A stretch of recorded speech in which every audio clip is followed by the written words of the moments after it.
Buy the pillow. Do yourself a favor, guys. Back to sleep for me. See you on the other side.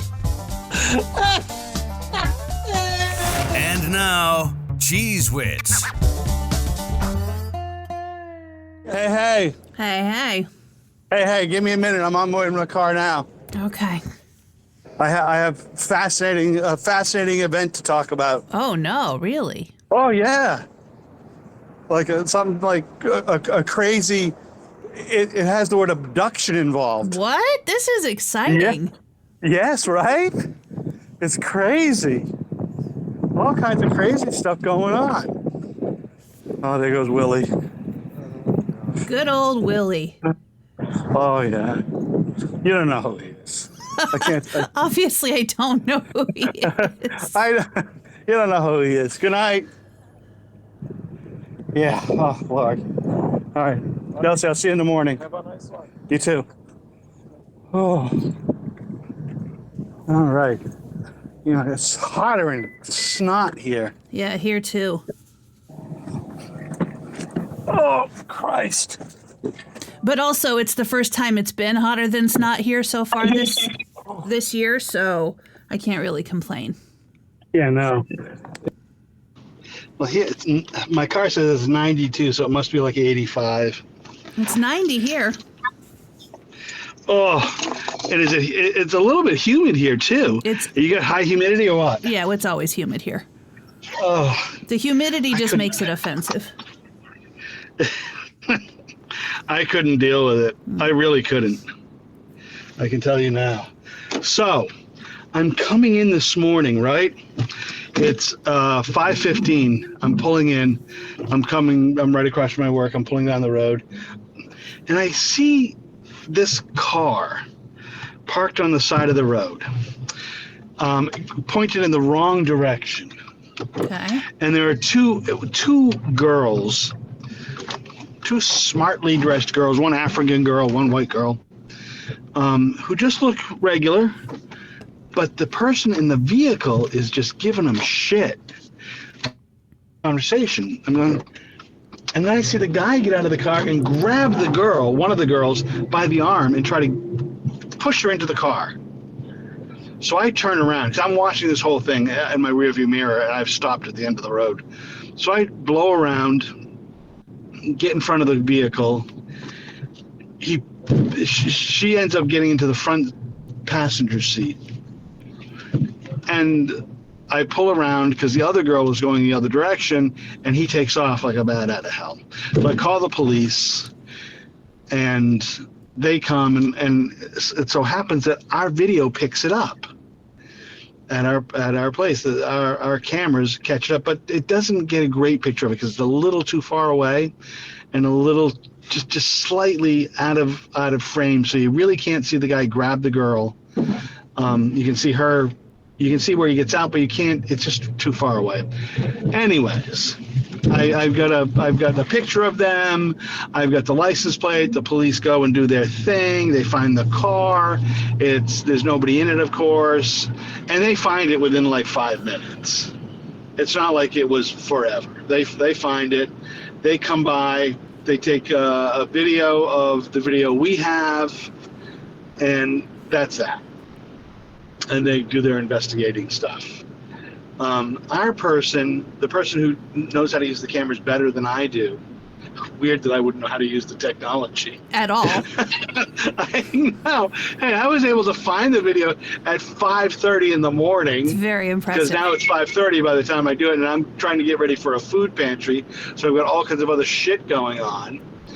And as I wait for the tractor trailer. So, now she downloads a different camera that has a little better view but has sound, and the picture. I got to tell you that the video, the part that I didn't see was the very beginning part. I saw after the car got there. The video shows the car arriving. What it shows is two girls walking down the street. They start to cross the street. They're about in the middle of the street, and all of a sudden a car. It comes like a tenth of a mile. You can see the car coming, and it's flying, and it heads right for the girls. And it looks like he's trying to run one of the girls over. Ugh. So that's the part the camera picks up that we don't, that I didn't see, but was still thinking that the whole scene was weird. So the police say there's no crime been reported. Nobody has come forward to say that they have been, a crime has been committed against them. So there's nothing we can really do. And the audio part of the video is the two girls screaming, going ah, and then when the policemen do come a second time, because we've reached back out to them and say, listen, we're really uncomfortable with what's happening, and we think we have another video that maybe gives you a better view. I don't know what he hears, but he says, oh yeah, I can hear them say, why are you driving like that? He says, sounds like a domestic. Also a crime, motherfucker. It sounds like, it does sound, he goes, it sounds like maybe just a domestic dispute. There's no violence. I can't see anything like that. There's just nothing here. You can't hear the screaming? Do anything. Yeah, but even the screaming, people scream all the time. This is why women don't bother to fucking report. No, Jess. This is the reason why nobody bothers to report. It's not just women. We had this conversation today at work, and I said, so this is me. I take notice of it. I see this. The next time I'm maybe not going to notice it so easily. Maybe I'm not, because you feel like, and it really rattled me this morning. I was, it wasn't like I was shaking in the corner, but it rattled me. It was like, I have a fucking daughter, and I would hope that if someone saw something like this, it's not even if I have a daughter, I have a granddaughter, I have a son and I have a if I saw something, I would hope someone would say, hey, something doesn't look right here. Mm-hmm.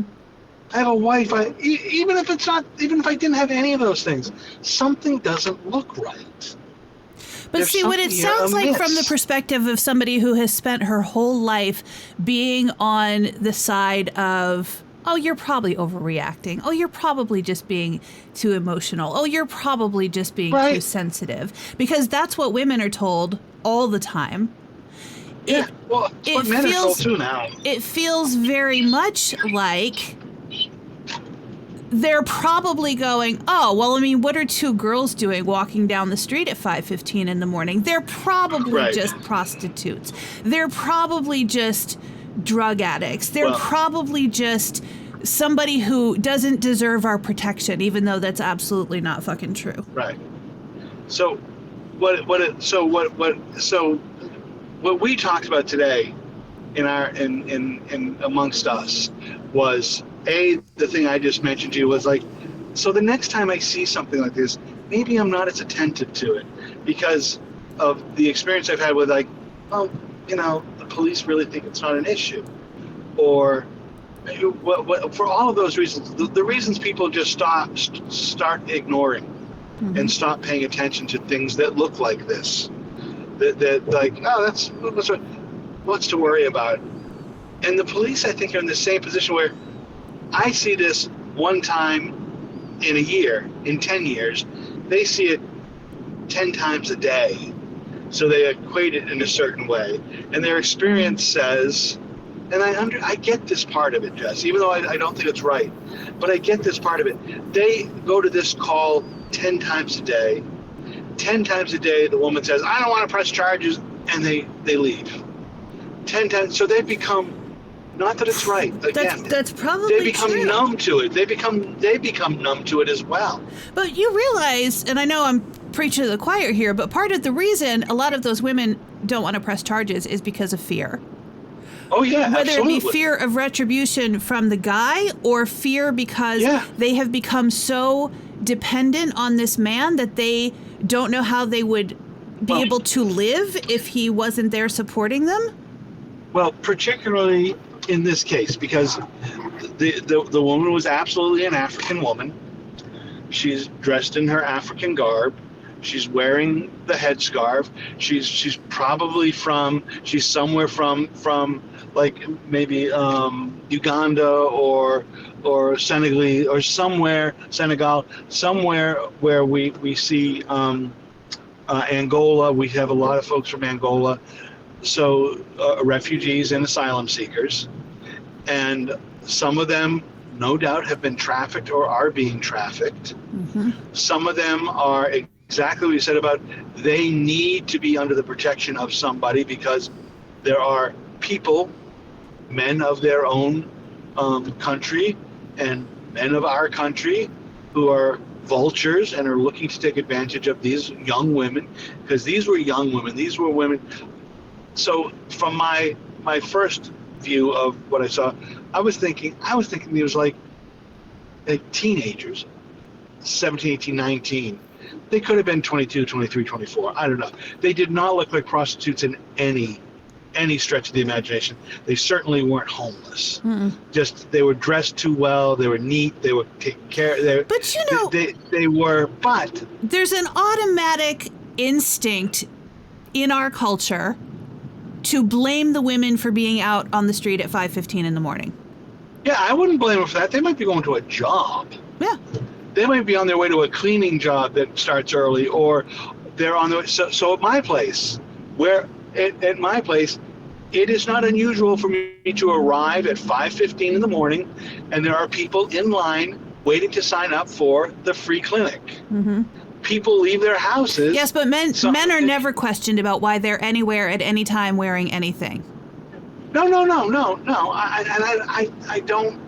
So that part of it doesn't enter my head right now. The part of it that it enters my head is there are people out all the time at this time in these neighborhoods, particularly where people have to go and wait in line for services. Mm-hmm. So it doesn't really get questioned that much, particularly when it's immigrants, because immigrant services are hard to come by, and you usually have to be in line early, and yada yada yada yada yada. So this is not really a big question in this area. You see immigrant population and African people of Africans all the time. They're out at 4 or 5 in the morning, because that's when they have to get the services, because there's so many people line up, and there are 5 slots. So you're trying to beat them. It's like, it's like Black Friday at Best Buy. Mm-hmm. And really, I don't know how else to say, but they're trying to get a service. And if you want to get the free clinic at my place on a Wednesday, you're going to be there at 5 o'clock in the morning. And there's going to be 3 other people waiting behind you and 2 people in a car, and only 4 of you are going to get a slot. Yeah. And that's just the way it is. So that part of it really isn't there. The part that is there is these are young women. There's no doubt they're under pressure, and they're under duress, and they're under, some sort of somebody's thumb. Many of them are under somebody's thumb. Because I see men come in all the time, or not all the time, that's not true, but men do come in and bring their spouses or their daughters in to say, my person has to, my daughter, I want them to apply for a job. Dude, why don't you apply for a job? That's always what the thinking in my head is, dude, why are you bringing your kid in to apply? You apply for a job, damn it. Yeah.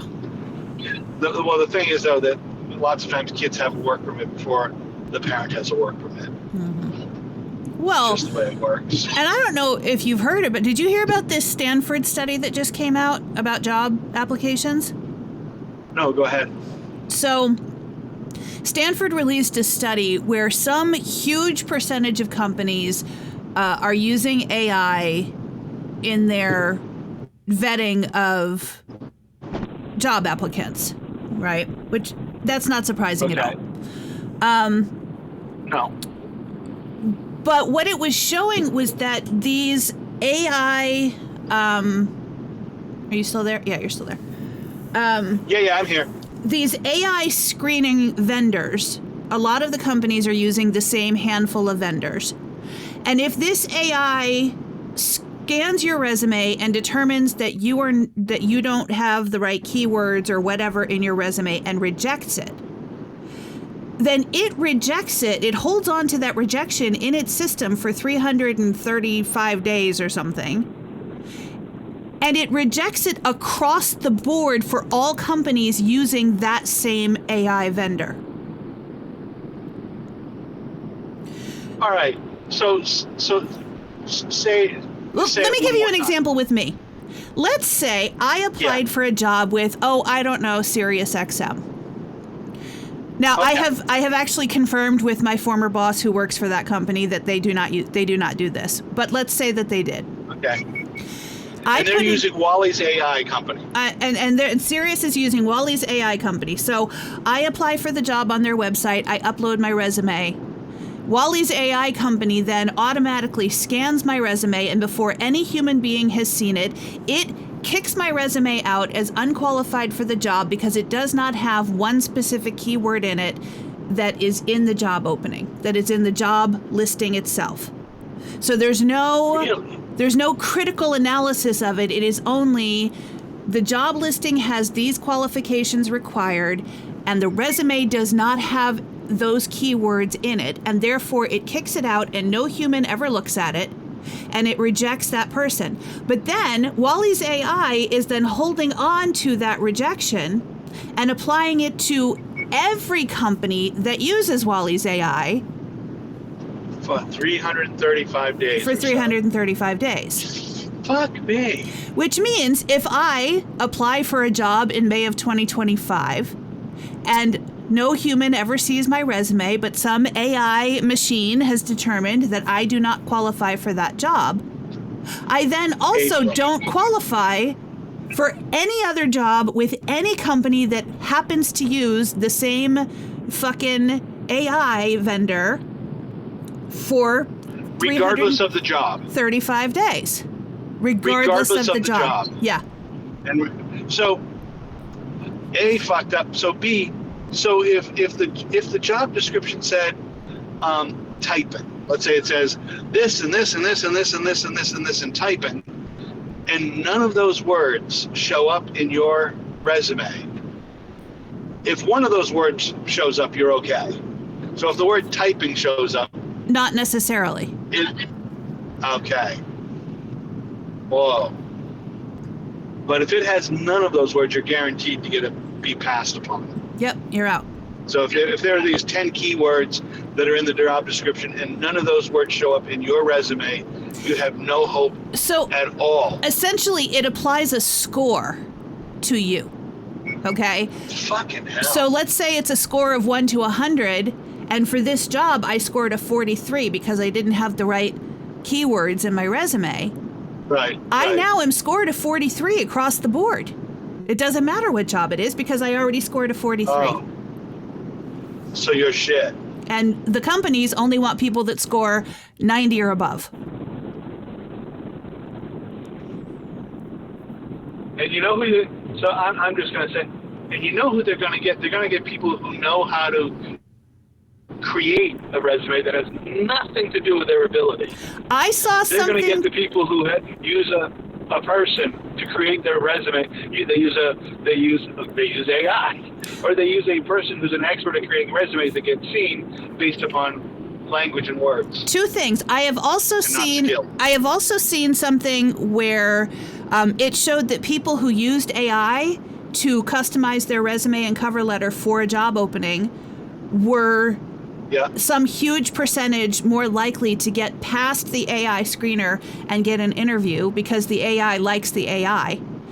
And two, I've seen, because of this study, I've seen all of these recommendations on how to customize your resume for a job. And one of them is to take the entire wording of the job listing, put it on your resume, make it invisible.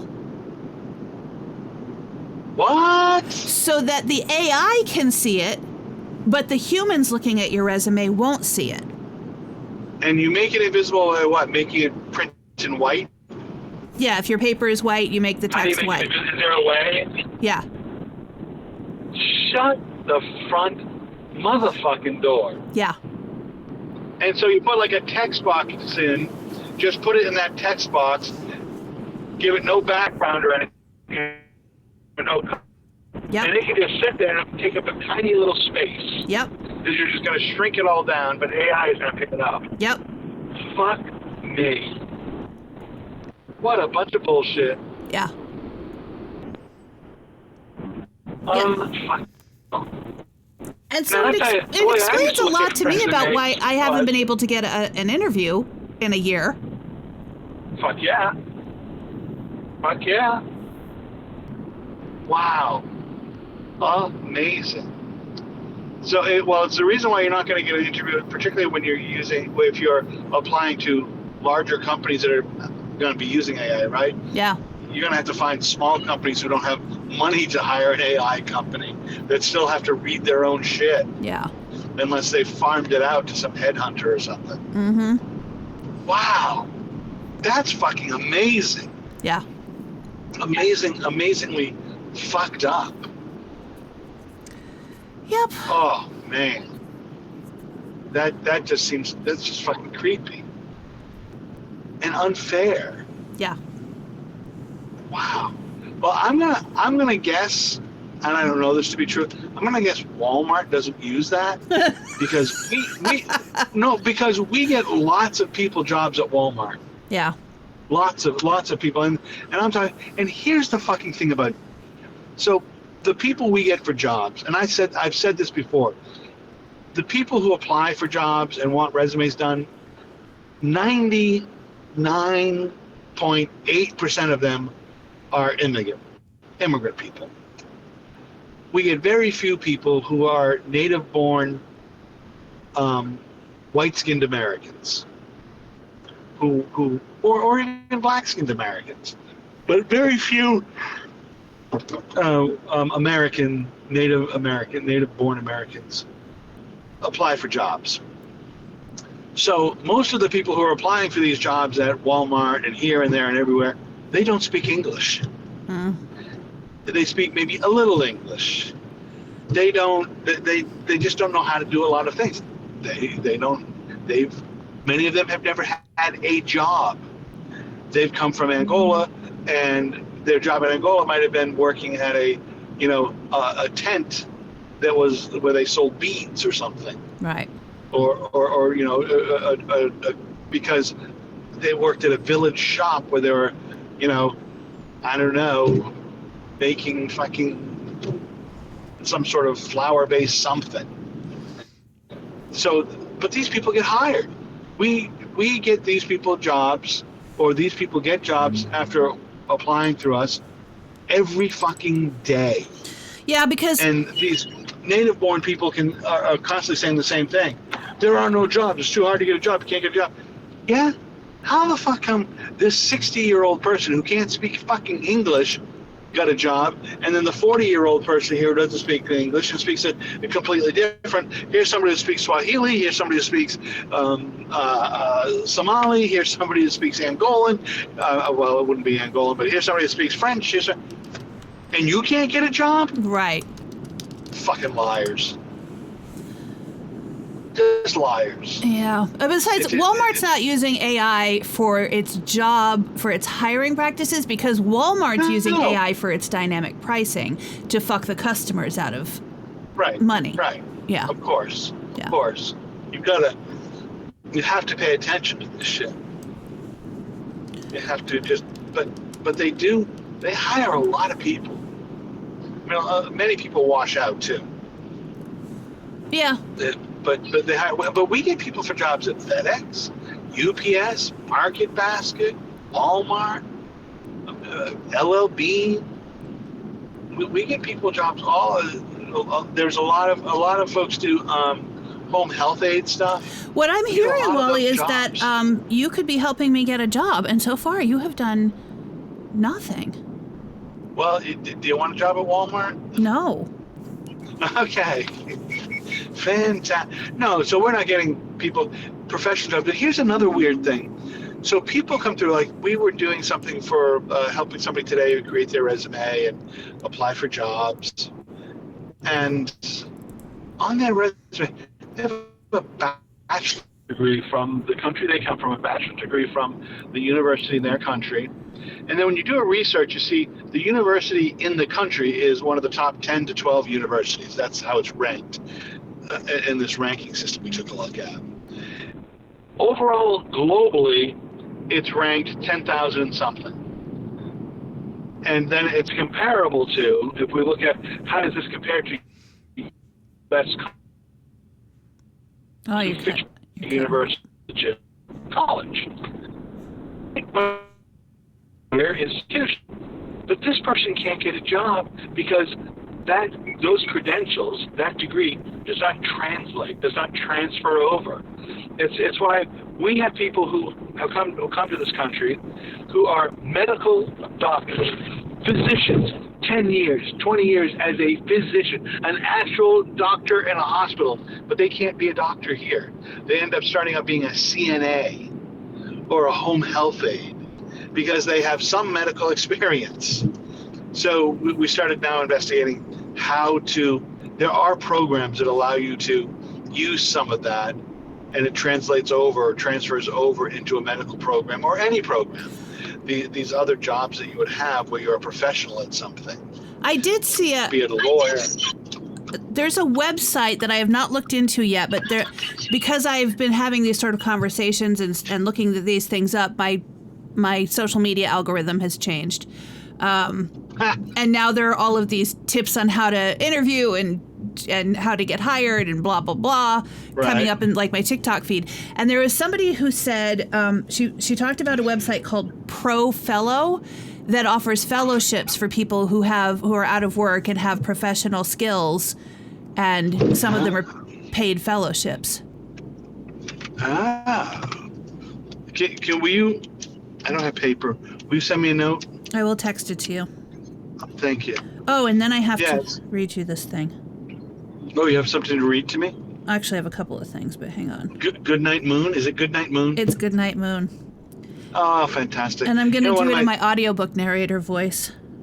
Nice. My daughter used to love Winking. Well, her favorite book of all time was Hop on Pop, which I read to her probably every night for 2 years.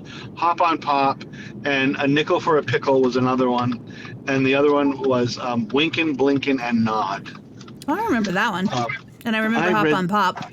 I read these to my daughter, and I used to make up, I'd make up different stories with it. I would just look at the pictures and make up a story sometimes for her, and she would laugh and love it. She'd laugh and love it until then I had to teach her how to read, and was teaching her how to read. And I would do the old look at the picture and make up a story. And she'd go, no. But it worked out because it helped her learn how to read, and it helped her to read. Critical thinking skills too. What's this motherfucker lying to me about now?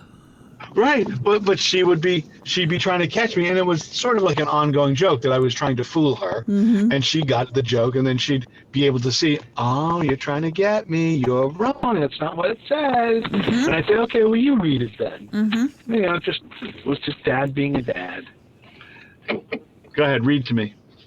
So, I have hooked up, I think I talked about this before, I hooked up with a audiobook production company to proof. Well, hold on. Okay. Yeah. Hold on, Jess, I'm losing you. Okay.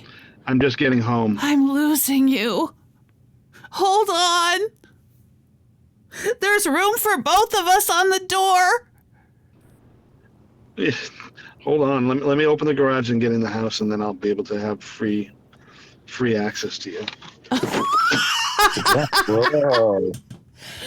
That sounds a little risque. That sounded like no, you would not. That sounds like that. That's something that's never going to happen. That sounds like a hard no from me, but okay.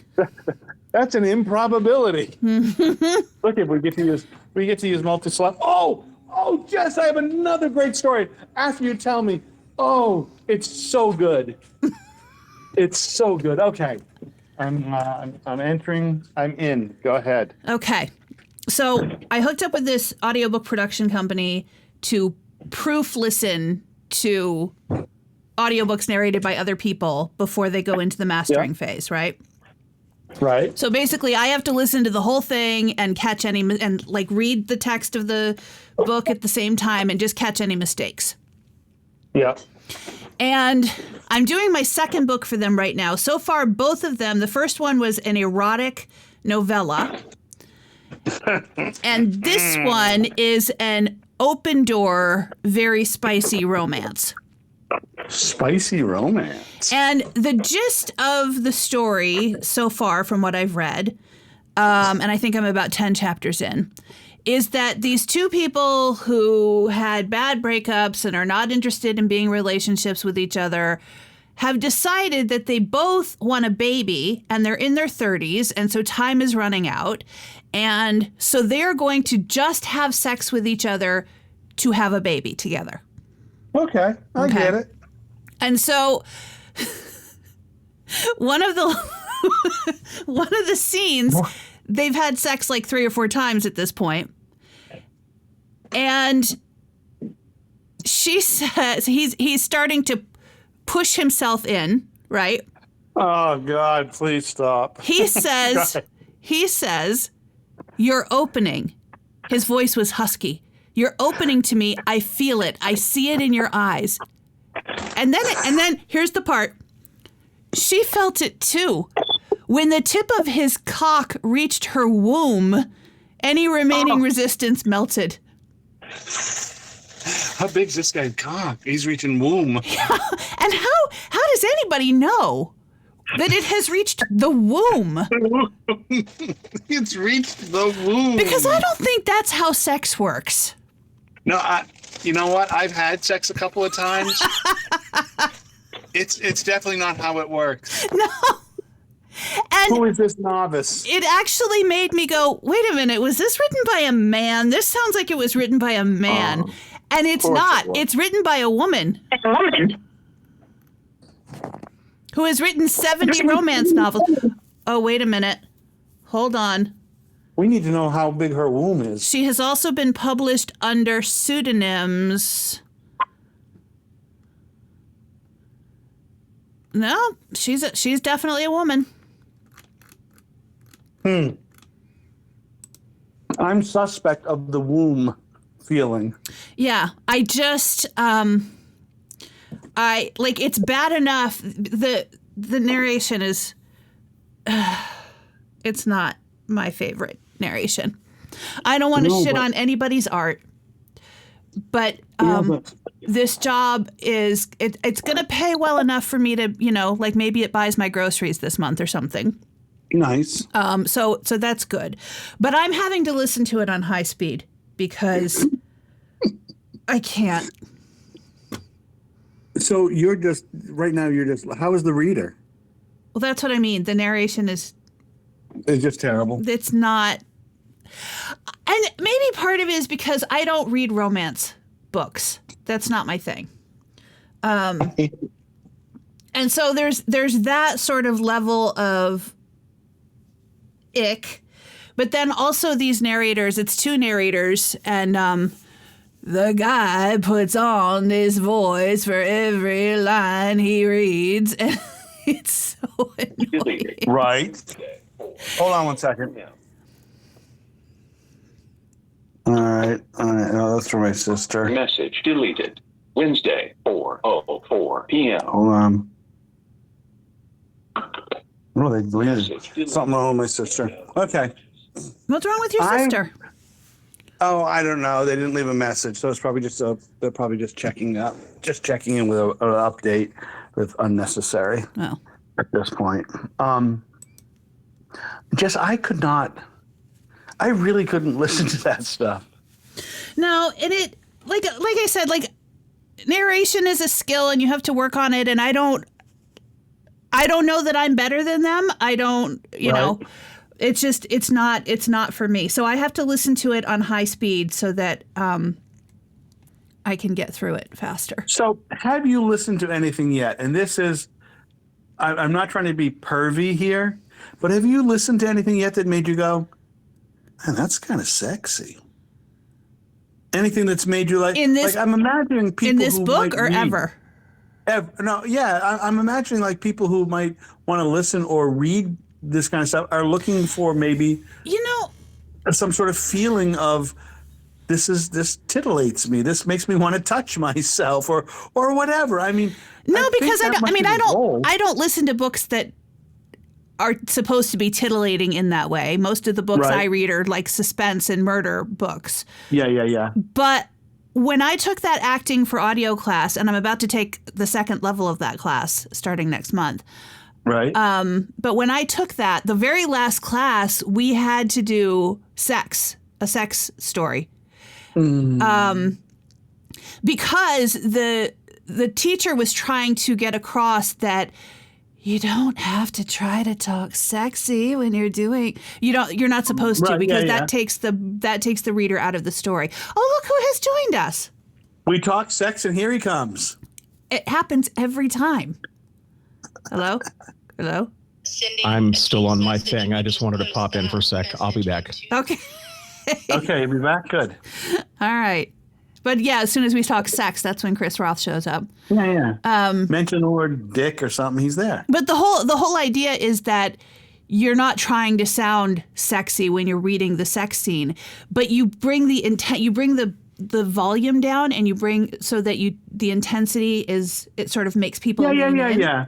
Sort of like when you have a meeting and you want people to pay attention, you soften your voice instead of raising your voice. You quiet down, because that causes everybody to quiet down and pay attention, lean in. But you lean in, to me, the same way for a sex scene as a graphic murder scene. Yeah, for sure, right? Or a terror scene or something like that. You get real quiet and you say things slowly. And it's not like, and then he thrust it in till the tip of his cock touched her womb. Because then that sounds just like immature teenage boy locker room. I pushed my cock in until it touched her womb. And then you say, well, Benny, I've seen you in the shower. You ain't touching anybody's womb with that. Oh, so I want to tell my fabulous harrowing experience. It wasn't so much harrowing. So a few nights ago, let me start 2 weeks ago. Let me tell the story like my wife would tell. So 2 weeks ago, so a couple weeks ago, we hang bird feeders all off our porch, except for we have like one of those rods in the ground that you hang a couple of bird feeders off. But actually, it was for like hanging plants. But a couple weeks ago, it got knocked over, and I was like, "Wait, that's been sitting there for 3 years. It's never been knocked over." And my wife said, Jody said, "What do you think happened?" I said, "Well, maybe a deer came over or something, knocked it down, or a bear or whatever. Moose walked through the yard." Raccoon climbed it. Right, exactly. So 2 nights ago, why is my dog pooping in the yard? Well, where would you like him to poop? He's supposed to poop out in the field, not in the yard. So 2 nights ago, I hear a noise on the porch. I'm saying, what is that noise on the porch? I saw your pictures. You know the story then? Yeah. Oh, but I'll share it for our listener. Mm-hmm. So I hear this noise on the porch. I said, what is that? And so I come to the window, and there on the porch is a big black bear. And this big black bear has taken a trash can that I keep birdseed in with nuts and fruit in it, and has pulled it onto the yard. Oh, actually, it's just knocked it off the porch. And this big-ass bear, at least 300 to 400 pounds, is just laying about 6 feet from where I'm standing, just laying on the ground, eating these seeds, the peanuts and almonds and cherries, dried cherries and raisins and stuff. I pull the window down from the top because I'm not stupid enough to open the window from the bottom up so it can come in and bite my ass. But I open the window from the bottom, from the top down, so I can take pictures of this bear. And when I do that, the bear gets up and goes in the other direction, runs about halfway across the yard and says, "Oh, fuck that, I'm a bear." And comes back and continues to eat. So I get a few more pictures in. And then I go to get Jody, and she comes down, and the bear is still there. And then she lets Ryan know, hey, there's a bear in the yard. So he comes from his place so he can get a picture from the other side. But he whistles, and the bear, again, halfway down, and says, no, I'm a bear. I do not have to leave. Comes back up, and eventually I shine a light on it, and it's still daylight, but I shine the light on it to just try to get attraction and make a noise, and finally it says, yeah, okay, I'm going to leave now, because now it sounds like someone's serious. Mm-hmm. It was fucking beautiful and a little intimidating and frightening, and as you know me, I think I've mentioned before that I sleep on the porch sometimes. Yeah. Particularly, and that night, a couple of nights ago, would have been one of the nights I would sleep on the porch because it was very chilly. I like very chilly nights, and having just a small blanket.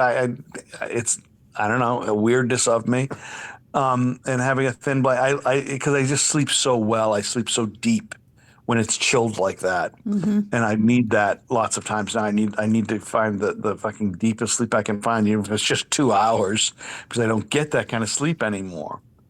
I have decided not to sleep out on the porch anymore. That is probably a wise decision.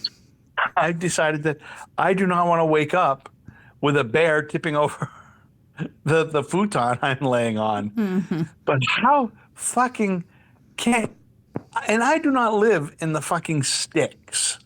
I do live in a rural area, and I can't see any neighbors from my house. But there are certainly people. I have a neighbor next door on either side of me. And again, I can't see them, but they're within, a few hundred feet of me, 1,000 feet from me. Mm-hmm. They're there. It's not like we're fucking off the grid. A fucking bear. And mind you, the bear ran towards the water of our property, not towards the woods. It ran towards the water. And bears generally do not like swimming, particularly black bears. So it's living somewhere probably out in our back field. It may have a den. Maybe that's why the dog's not shitting in the field. It might be. That's a possibility, because it is rutting season. Bears are rutting right now. They rut June and July. Mm-hmm. And so this could have been a large female escaping. And my daughter said that it looked like a female based upon the ears, because my daughter hunts bears. Mm-hmm.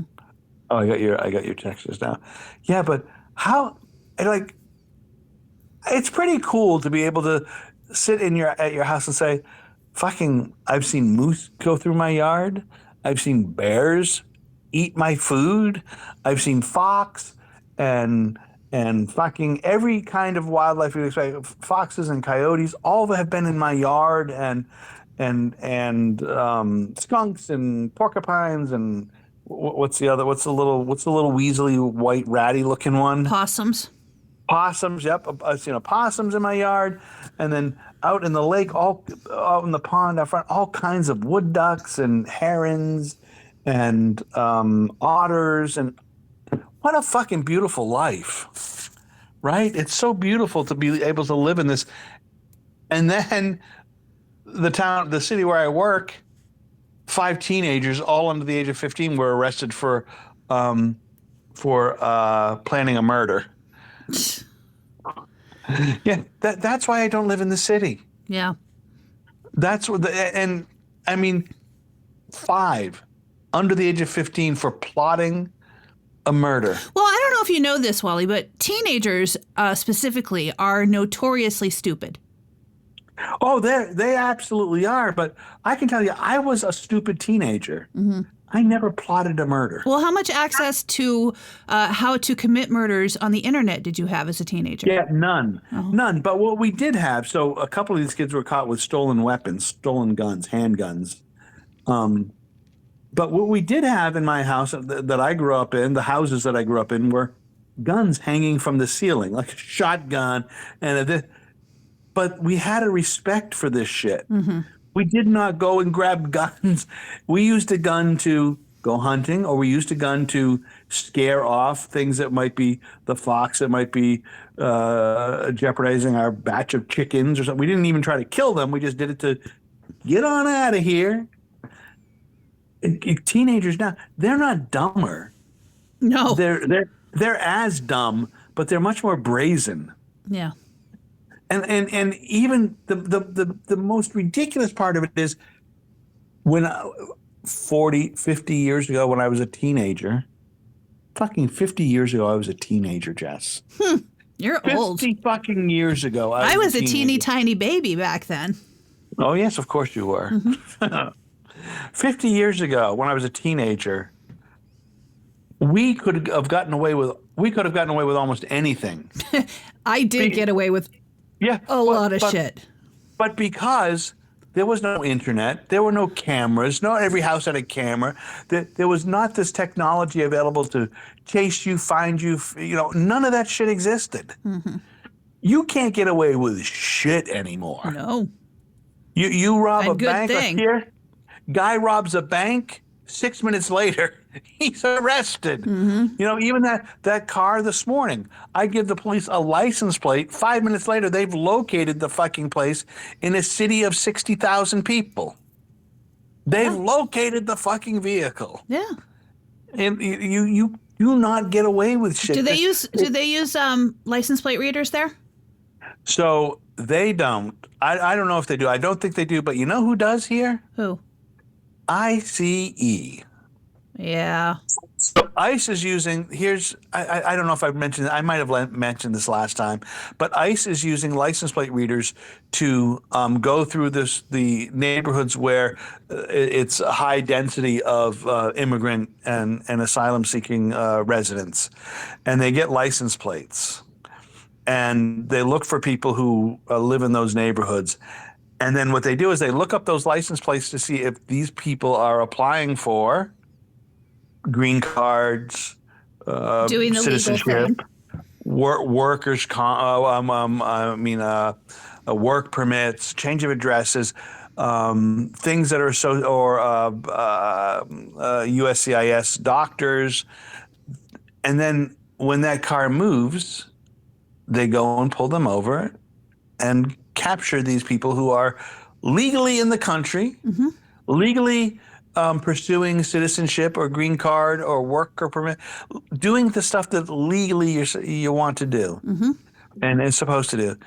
And so this is why, just like what we talked about earlier, this is why I may not notice something the next time, or people don't report things to the police, or women are afraid to, or anybody who's abused, men, women, children, anybody who's abused by somebody else is afraid to, because of the reaction or because of the way they're treated. But this is why immigrants go into hiding or stop following through on the things that they planned on following through for, because when they follow through, they get fucking nabbed. It's bullshit is what it is. Yeah. Yeah. Funky word. Oh, our guy won. So yesterday was the primaries. Oh, yeah. And the guy we talked about, he won with 80% of the vote, or 75% of the vote. Something like 75 to 80% of the vote. Yeah. Well, it turns out that one of the things that was said about him was said by a operative who works for the Republican senator, for our Senator Collins, Susan Collins, the woman who said that he was abusive to her and what was an operative who has worked for a long time for the Republican senator. That's not to say that maybe something happened. Maybe he did know her, but he denied ever even knowing her or anything. And I think even the New York Times came out and said they didn't vet the story. They sort of just, because it's more important to be first than right. Yeah, well, I mean, TV, audio, and video, television do this all the time. We haven't reached out to sources. Right. It has been reported by somebody else. We haven't independently verified the story. Yep. Well, then shut the Then don't fuck share it. up. I mean, look at what Republicans are doing. They're trying to do to James Tallarico in Texas. Oh, yeah, gay. He's gay and vegan, the two worst things you could be in the state of Texas. He's Gay like and in a long-term relationship with a woman, which doesn't mean he's not gay, but he's having the sort of relationship Republicans are trying to force down everybody's throats. And then the fact that he might be vegan. He likes barbecue ribs. Yeah. He doesn't cook them very well, and he eats them sort of poorly. Yeah. But he doesn't. Oh, Chris, did you see the pictures of the bear? No. Did I see what of a who? Did you see those pictures of the bear in my yard? Did you send them text? No, I just put them on the. No, they were on the Facebook. On the Facebook. Oh no, I haven't looked. I had a bear on my porch, a big black bear on my porch. Why's it got to be black, Wally? Well, because it's not Antarctica and we don't have polar bears. So the big black. I'll have to look at your facial page. I am not going to where you were trying to direct me to, Chris. Oh well, can I direct you to another side of racism? Yes, absolutely. Okay. Did you hear about the guy that owns the Chinese restaurant on the corner? He's retiring. You know why? And he wants to spend less time with his family.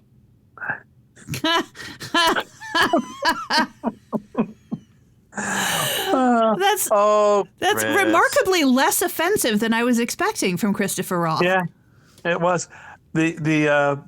So I do know a man who owns a Chinese. I've known Mr. Young forever, 25 years, I guess, 25 years about. And he has said probably for the last 10 years that I'm retiring because he owns a Chinese restaurant and both his kids work there and his wife. And he keeps saying, I'm retiring because I'm sick of seeing my family. Yeah, I believe it. But he doesn't retire. So it's not just a joke. It's also true. It is the truth. So here's the other thing I had to read to you because it was funny. Oh, yeah, Chris, you missed just saying womb and cock. Yeah. I didn't miss a goddamn thing.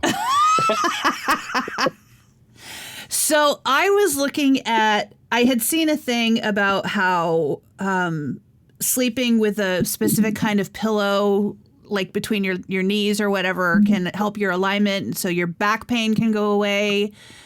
And so I was looking at these pillows, and I'm not going to buy one because I'm not in my spending era currently. See the aforementioned conversation about AI keeping me from getting hired. Yes. But so I was looking at these pillows just to see like what they look like, and there's specific pillows made for this, and I wanted to see what they look like and how much they cost and things like that. And I started reading some reviews. This is one of those reviews. Nice. The title of the review, and this is from a man named James. The title of the review is The Dream Release Pillow. Prepare yourself because this is the review of a lifetime.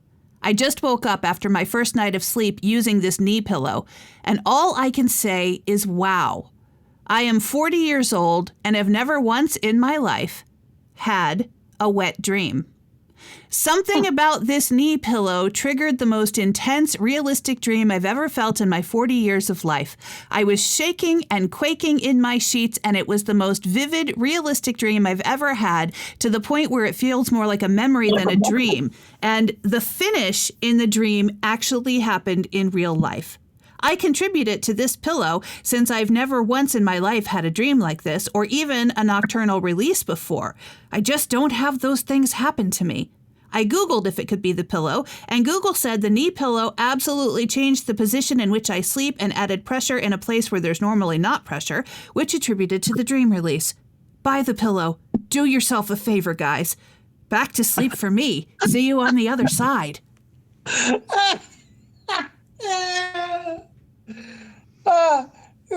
So this sounds like an R. Kelly video beginning.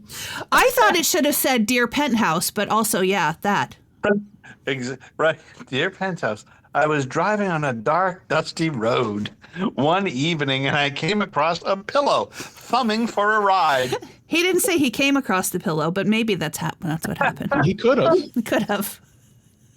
Yeah. Have you ever read? So when I was a kid, we read those Penthouse stories because we didn't know. At 12 years old, we didn't know they weren't real. And I thought, wait a minute, back the fuck up. They're not real.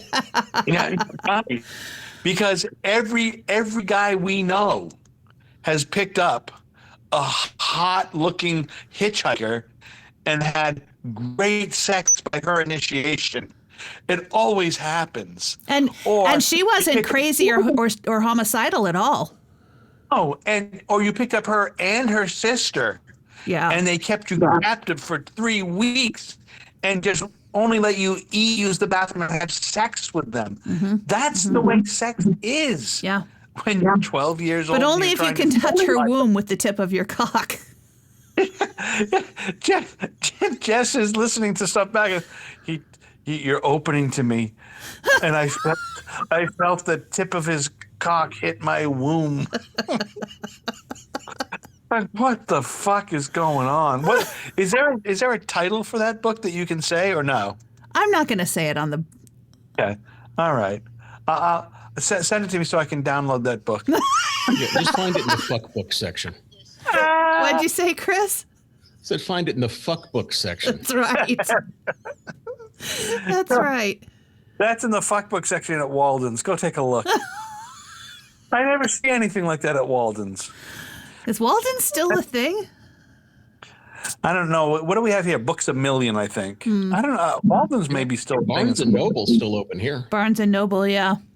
Yeah, and there's Barnes and Noble, however, is probably going to shut down because the CEO or somebody involved with Barnes and Noble said they were going to stock AI written books. Why? Because AI is. Because they're going to make money off of it. AI really has done nothing. It doesn't seem. It has, I guess, come up with some ways or some medications that are helping to address certain diseases or certain ailments. But AI really can't build a house. There's not a lot. It doesn't do a bunch of things. I'm not sure why people are. It's so fucking. And it's wrong half the time. Even if you ask it to look stuff up, it's wrong half the time. Yeah, well, because it is. AI is so for what you do, Jess, for musicians, for artists of any kind. AI is a thief. That's all it is a thief. It is like an upgraded version of Napster, but a way upgraded version of Napster, right? It just takes all the information already known to man and compiles it and is just able to quickly resource stuff. But it's also resourcing not factual stuff because it's just looking at what's on the internet, and any fucking body can put anything on the internet. Yeah. So it's going to what's the thing where people write you can go in and change the people write stuff like an outline of somebody or somebody's bio. The Wikipedia. And then Wikipedia. So it's using Wikipedia, it's using all of that shit and just putting it all into a big fucking gumball. And by the way, Amazon is actively taking business away from the authors and narrators who work exclusively with Amazon. Really? Yeah, because they are promoting this thing called virtual voice, where an AI voice can read an author's book, and they're offering it to authors for free. They are also offering narrators the opportunity to clone their voices and take on more work that way, quote unquote, more work that way, because then there'll be all of this shit in the cloned voice out there. And that gets done like that, as opposed to the hours it takes a human narrator to do it. What a bunch of shit. And the narrator community is like, fuck you, I'm not doing that. But the top of my screen where I log into Audition has said, you can have access to virtual voice or to clone your voice or whatever it says. And it said that for at least a year. And I have ignored it. There's no way to turn it off. There's no way to say, fuck you, I would never do that. It's just there on my screen. What? So that's just... And Amazon is also, they just changed their royalty model for Audible, where, like, if you get an Audible credit, you can use it to buy a book, but then you also get access to all of these other books that are just included in your membership. I have Audible. Yeah. So now the way that they're doing it is if you use your credit to buy a book I've narrated, it used to be that I would get 20% of the royalties, the author would get 20% of the royalties, and Amazon gets 60% of the royalties. And that's bullshit. Right. But now they're trying to say now you get 40%, 30%, I don't know, your percentage goes up, but your one credit is not just for my book, because if you listen to the book I narrated with your one credit, but then you also listen to 5 other books that are included in your membership, Right. your money is now being spread across those 6 books. So instead of me getting the purchase percentage, I'm getting 50% of whatever percentage your money has been used just for that book. So I'm getting 50% of 15%. Shrinkflation. Fuck that's bullshit. Yeah. So I'm doing my best to do less work that is exclusive to Amazon now, because it's taking money out of my pocket, it's taking money out of authors' pockets. So Amazon essentially has given themselves like a 25% increase in the monies they're keeping. Yeah. Because they've, instead of taking your royalty and it's doing it by 1, they're dividing it 5 times. Yeah. They're taking, let's just say, for argument's sake, they're taking the $100 and saying, no, it's really not $100. It's really $20 because we have to divide it by these 5, and we're going to keep that $80. Yeah. And we're going to get you $20. Yeah. So, Yeah, that's horse shit. Yeah. cocksuckers. Jess, have you considered another line of work? You know, Chris, I wish I had been able to think of something else I could do. Do you think I should start applying for jobs? How about that foot thing? Have you considered podiatry? You know, it is hard though, right? It is fucking difficult if you have specialized in a career and you are fucking good at it to get anything else, because you've spent 30 some years manicuring or what's the word when you I Mastering? don't know, because I'm not manicured, Wally. no, mastering and curating a plethora of works, and then mastering your craft, and suddenly it's not transferable to anything. Yeah. It's like, what the fuck? Yep. It sucks. And it only sucks, Jess, though, because the profession that we're in has died. It's not dead yet. Somebody else and I had that talk today. Yeah, they're turning off radio stations across the country. But you know what? The ones that are still on, which is 99% of them, they still employ people. Do they employ less people? Yeah. Have we aged out of the demo? You're goddamn right. I couldn't get hired on an oldies station right now, and I'm the youngest one in this room. I applied for a voice tracking gig that actually paid money. It didn't say how much, but it did say to put what your budget is in the thing. And I said, listen, I'm sure that I can work within your budget, and here's my qualifications, and here's my resume, and blah, blah, blah, blah. I got fucking rejected for voice tracking. Wow. What about that job that you were going to get hooked up with by the consultant friend that we know of? Yeah. Nothing yet. Okay. Yeah, but I did read about him and the new consulting situation he's picked up. That sounds like there could be something going on there. But You'll he have to said text that me who it is, because I don't know. But he said that he wouldn't have any information for me for a couple of months. So Okay. yeah, he said probably September. Well, that makes sense. That he's probably going to be doing a cleanse and clean. No, it's a build. thing. It's a build from scratch. This particular opportunity. Oh, really? Oh, Yeah. Nice. well, fun. Yep. Nice. So a new whoa. Yeah. And he's a good guy too. He's good at what he does. Yeah. You know, not that you're not good at what you do. I'm just saying he's good. He's not like No, don't give her. She's no. Have you seen her management style? what's the guy's name? Burke. The consultant. Is that he was? I think a terrible consultant. Hey, everybody! I'm Burke Allen. How are you? I'm good, Burke. How are you doing? Well, are you ready for our interview, Burke? There's Happy the Tuesday to you. The World Trade Center just fell down, Burke. Yeah, I know, but we had our interview scheduled. Oh no! Yeah, I was in the Outer Banks, 2001, obviously, on the day that it happened, and he's calling me on my fucking Motorola before the StarTAC, the flip thing with a big gray one. Or something. Yeah, it was after the bag phone, but it was the weird gray flip thing. Yeah. And, I looked down at the phone. It's from West Virginia. It's like, "Hi, Chris. It's Burke Allen." What? Unbelievable. Crazy. And there's an air check of Burke that's online that Flash Phelps from Sirius went around the country and recorded something from like every radio market, everything he could, top of the hour wise.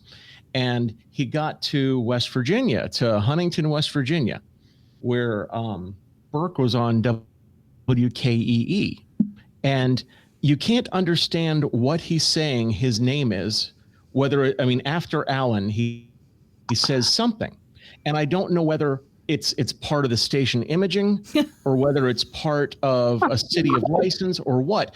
But literally it sounds WKEE Huntington. Hi, it's Burke Allen, swine snot. That's what I always hear. When I listen to that, I hear swine snot. Swine snot. Oh. Yeah. I think so. Probably for all of us. Well, not for all of us. At least for me. I used to do a radio voice when I was first learning. Of course you did, Wally. Didn't we all? Yeah. Yeah, I think so. I learned mine from Diane Chase. Diane Chase? Yeah, she had a good one. Yeah. Oh, I was trying to imitate people, and I couldn't get. For some reason, I started saying "yebble."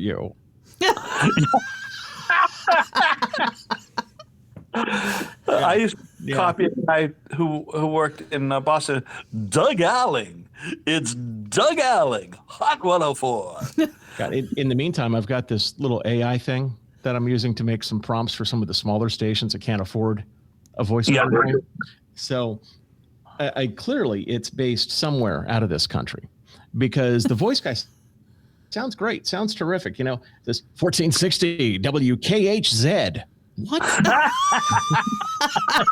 KHZ. Zed. Well, that is a very Canadian thing, Zed. Yeah. It's either Canadian or Australian. I didn't know which it was. Yeah. KHZ. That's fantastic. That's fantastic. All right. And I wanted to look at the thing, but there's nobody to argue with and go, Zed's dead, baby. Zed's dead. Zed's been dead for a while. All right, you guys, I'm going to rock. Sorry I was late. We had an emergency sales call about some things. So that's all right. I'm so impressed with your timing that as soon as I said the word sex, you popped up on the call.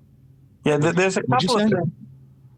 Sex or shit. Oh, my pecker just went up. How is that? Look at that little boy. Can you reach your womb? I can't reach my womb, but I'm hoping one day to get a penis implant so that my schmeckle can grow and I can read the Dead Sea Scrolls on it. So. Bye. See you later, everybody.